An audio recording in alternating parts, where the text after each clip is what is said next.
Oke guys, selamat pagi ya.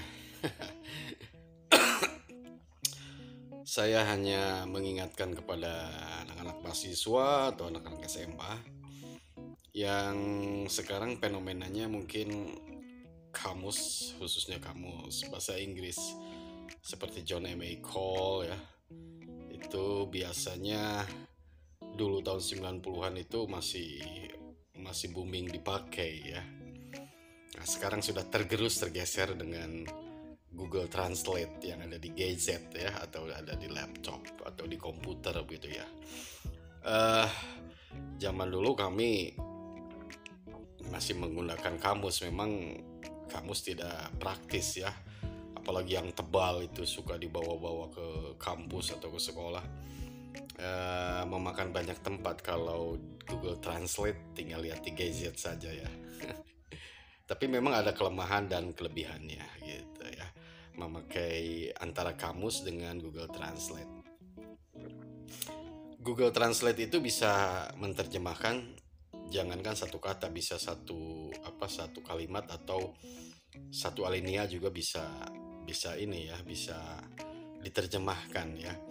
Tapi memang kita harus hati-hati ya, bagi adik-adik mahasiswa yang sedang membuat skripsi biasanya jangan terlalu pede dengan Google Translate, karena itu hasilnya harus diedit dulu. Banyak kesalahan ya. Ada beberapa kesalahan, misalkan yang to be rangkap, pemakaian to be rangkap, padahal itu harusnya suruh memilih kalau diedit itu. Misalkan you are, di sana ada you are garis miring atau titik dua, ada is, ada were, ada was gitu ya. Jadi tergantung konteks kalimat yang dibutuhkan seperti itu. Itu hasil Google Translate. Jadi sekali lagi, Google Translate itu hasilnya harus diedit ya.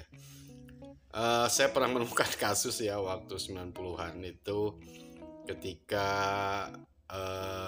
memakai kamus ya. Mungkin menerjemahkannya kata per kata ya. Padahal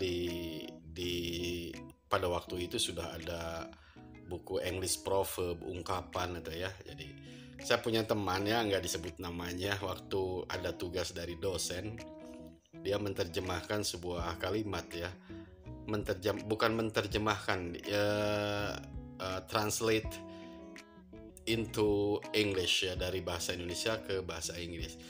Maksudnya dia ingin mengubah ke bahasa Inggris sejak zaman dahulu kala ya. Tidak tahunya bahwa muncul dalam kalimat itu dia memakai the last scorpion. Sejak zaman dahulu kala itu the last scorpion. Padahal yang dibutuhkan itu kalanya kala waktu ya, bukan kala jengking ya, bukan binatang gitu. Jadi harusnya once upon time atau the ancient time, harusnya seperti itu. Jadi kalau tidak diedit lagi ya fatal. Ternyata memang tidak diedit, langsung main ini aja ya, main ketik aja, main serahkan aja tugasnya ya, dicoret. Dicoret ya, kasihan ya. Tugas, kalau bukan tugas sih maksudnya, itu seperti susulan UAS gitu ya, ada beban tugas yang memang harus dikumpulkan.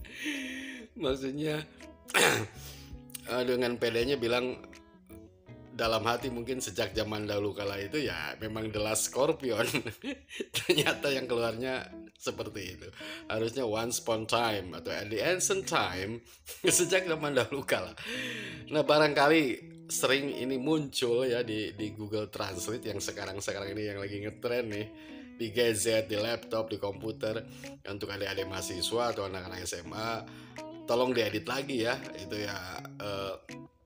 Yang lagi bimbingan skripsi juga diedit lagi, jangan pede langsung dari situ main print, rapihkan, main print langsung main kirimkan aja ya, atau diperiksakan ya, kasusnya ini. Jangan terulang lagi ya. Sekali lagi, kalau kalian menerjemahkan atau mengubah dari Indonesia ke bahasa Inggris, dari Inggris ke bahasa Indonesia ya,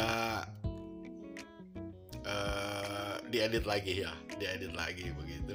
Kalau dari bahasa Inggris ke Indonesia ya tidak terlalu fatal ya, sedikit signifikan. Tapi kalau dari bahasa Indonesia ke Inggris itu biasanya perlu editing ya. Jangan lupa ya.